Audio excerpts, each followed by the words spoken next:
आपको पिछली दफा मैंने सैर कराई दियोसाई प्लेन की, जिसे दुनिया की छत कहा जाता है, और क्यों ना कहा जाए 14,000 फीट की बुलंदी पे हमने आपको सैर कराई, जबकि 16,000 फीट की बुलंदी तक वहाँ पर चोटियाँ मौजूद है। खूबसूरत झील श्योसर की भी आपको सैर कराई। मैं मौजूद हूँ स्कर्दू के जो सेंटर में पहाड़ है, जिस पर वाकई किला खरबो जो है, जिसे अली शेर खान अंचन ने तामीर कराया था, राजा था वहाँ का, उसके बारे में हम जब वहाँ जाएंगे आपको दिखाएंगे। शहजादा चार्ल्स जब यहाँ पर आया था तो उसने कहा था कि मुझे ऐसे मकाम की सैर कराई जाए जो शहर से बिल्कुल नज़दीक हो, लेकिन वहाँ पर बिल्कुल कोई जो बुनियादी सहूलियात से महरूम हो। तो ये हम अभी जहाँ जा रहे हैं वो आप देखेंगे कि इस तरक्की याफ्ता दौर में आप जिस तरह के एक पत्थर के दौर में जा रहे हैं, ऐसे इलाके में आप जाएंगे।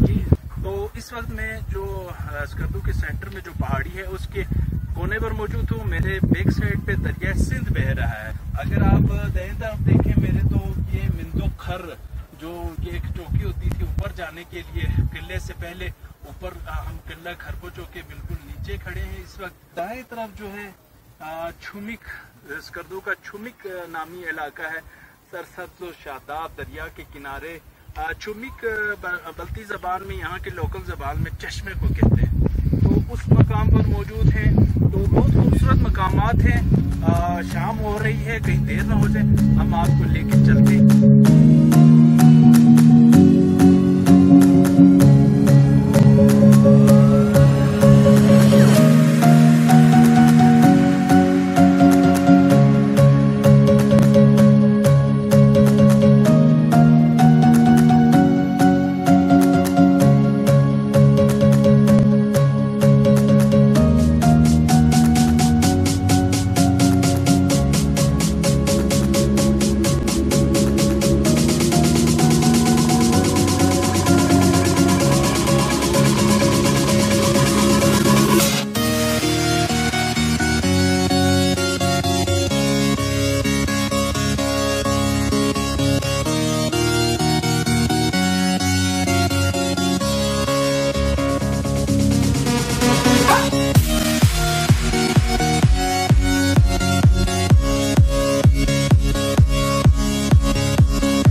पहाड़ है, एक तरफ दरिया, और बिल्कुल छोटी सी मगर बहुत खतरनाक पगडंडी है।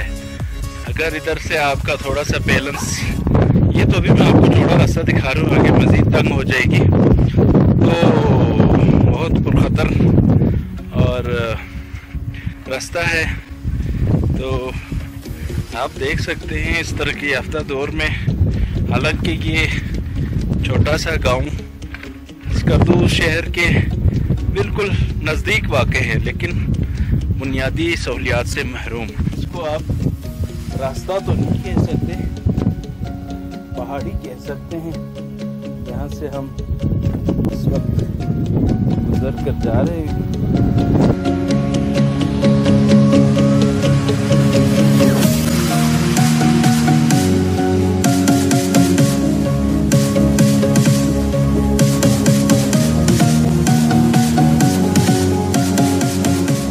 आप इस पुल को देख सकते हैं, जहाँ पर सिर्फ इस मामूली से एक लकड़ी के पुल से रास्ता बनाया गया है, और कितना ख़तरनाक है। इसके अलावा यहाँ पर कोई उस पर रास्ता नहीं है सिवाय लकड़ी के पुल के।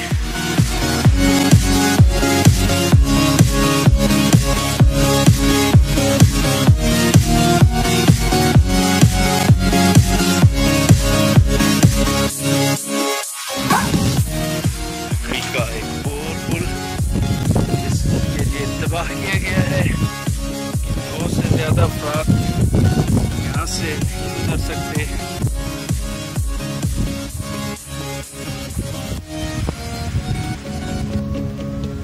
आप खुद तस्वर करें कि आप हवा में सिर्फ लकड़ी की खुशबू पर खतरनाक जगह से गुजर रहे हैं।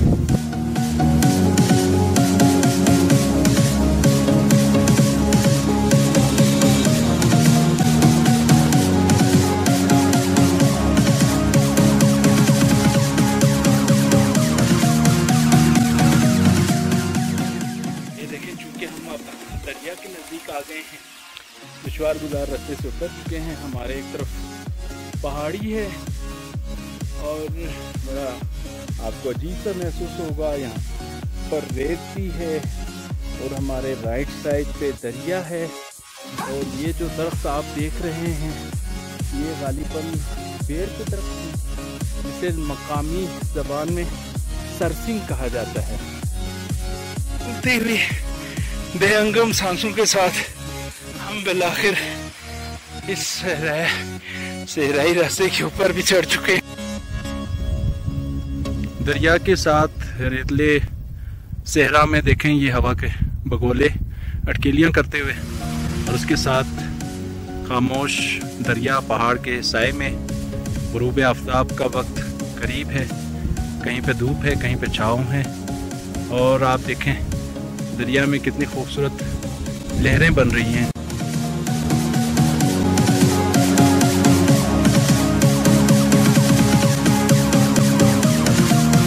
छोटा सा एक खूबसूरत सा गांव।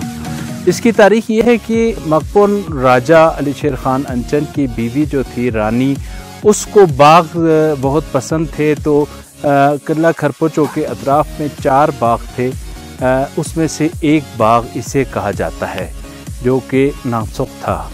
तो AKRSP रूरल सपोर्ट्स प्रोग्राम के तहत यहाँ पर सुना है कि कुछ सहूलतें दी गई हैं, रेस्टोरेंट की, फ़िशिंग फार्म और इस तरह की मुख्तलिफ़ चीज़ों की। तो मैं तो काफ़ी अरसे बाद आया हूँ, आप तो गालिबन पहली दफ़ा आ रहे हैं। तो आइए देखिए अंदर क्या है।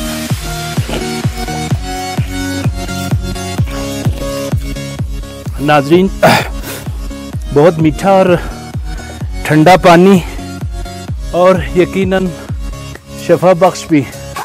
बहुत प्यारा और बहुत बड़ा चश्मा है ये, जो हैरत अंगेज़ तौर पर पहाड़ के दामन से निकल रहा है।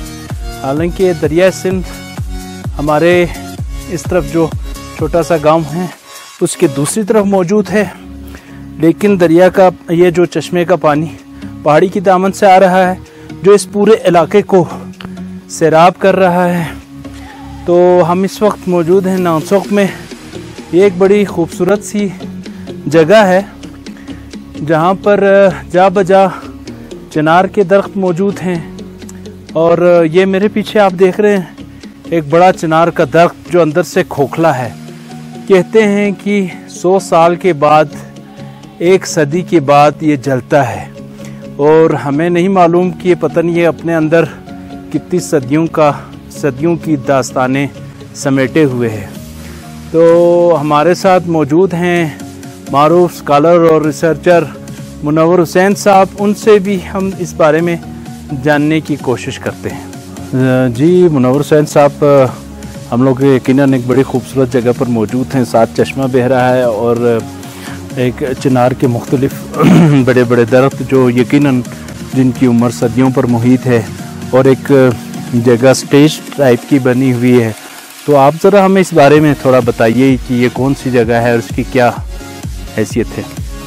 बिस्मिल्लाहिर्रहमानिर्रहीम। इस हवाले से मैं कहना चाहूँगा कि पहले तो मैं चिनार के हवाले से आपको थोड़ा बताना चाहता हूँ कि चिनार का लगाया जाना सिवाय बादशाहों और शहंशाहों की इजाज़त के बगैर नहीं था। यानी वो हमेशा उन जगहों पर इसे इजाज़त देते थे, लगवाते थे जहाँ पे उनकी कोई ना कोई एसोसिएशन होती थी, वो जुड़ी हुई होती थी, या उनका वहाँ आना जाना बैठना वगैरह होता था। तो ये जगह भी रानी ने बतौर बाग इस जगह को बनाया था, जिसे हम नासुक कहते हैं, जहाँ हम खड़े हुए। और ये प्लेटफॉर्म जो आपको नज़र आ रहा है जिसके ऊपर हम खड़े हैं, और वो पीछे ऊपर भी थोड़ी सी जगह है और प्लेटफॉर्म की, और ये भी ये प्लेटफॉर्म, ये सारी चीज़ें बल्ती में हम इसे चारा कहते हैं। चारा से मुराद ये है यानी वो जगह जहाँ पर बैठकर शहजादे शहजादियाँ या राजा रानी वो अपनी गुफ्तगू करते थे, लोगते थे, लोक गीत सुनते थे, और वो तमाम तर इन प्लेटफॉर्म्स के ऊपर हुआ करता था। तो ये इस तारीख से जो इसकी तारीख है वो कुछ इस तरह से। जी बहुत शुक्रिया आपका। नाज़रीन, आपने देखा चारा के बारे में आपने सुना, और इसके अलावा भी हमने बेशुमार मकामात पर देखा है कि इस तरह के चारा जो है जहाँ पर होती हैं, जहाँ पर आप बुजुर्ग बच्चे बूढ़े सारे यानी एक इज्तिमा वहाँ पर इकट्ठा हो जाता है, और वहाँ पर बाकायदा कहानियाँ भी सुनाई जाती हैं, एक दूसरे को दास्तानें डिस्कस होते हैं, मामलात मुख्तलिफ़ किस्म के फ़ैसले भी किए जाते हैं, बुज़ुर्गों की बातें सुनी जाती हैं। तो ये बड़ी एक खूबसूरत रिवायत थी जो अब नापेद है। तो हम यहाँ आपको फिर नासुख के बकाया हिस्से दिखाते हैं, आइए देखते हैं।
छोटा सा जो कमरा है इससे मकामी ज़बान में रेंठक कहा जाता है, यानी रेंठक चक्की को कहा जाता है।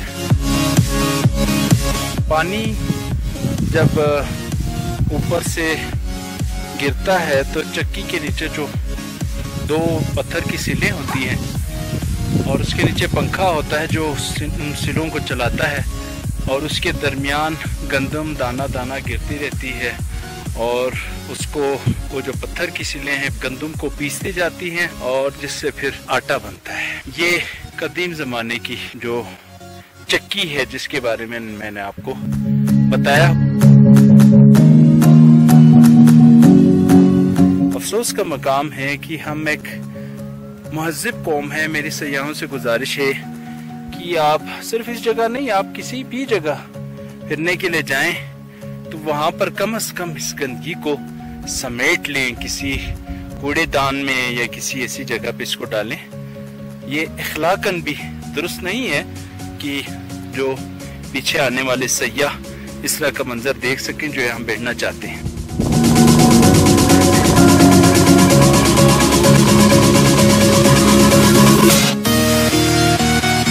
गुरूब आफ्ताब का भी मंजर है, शाम के धुंधल के साए हैं।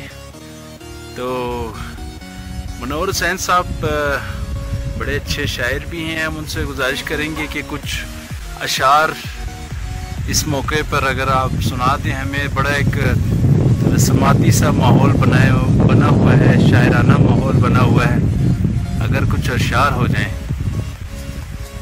इफ्तिखार आरिफ की एक नज़्म सुनाना चाहूँगा मैं। इफ्तिखार आरिफ साहब फरमाते हैं कि शाम आ रही है डूबता सूरज बताएगा, शाम आ रही है डूबता सूरज बताएगा, तुम और कितनी देर हो हम और कितनी देर, मिल भी गए वहाँ तो वहाँ और कितनी देर, अब और कितनी देर, ये दश्त ये डर ये खौफ, अब और कितनी देर, ये दश्त ये डर ये खौफ, कर दो गुबारे अहद से और कितनी। जी नाजरीन, अभी हमने सुना और कितनी देर।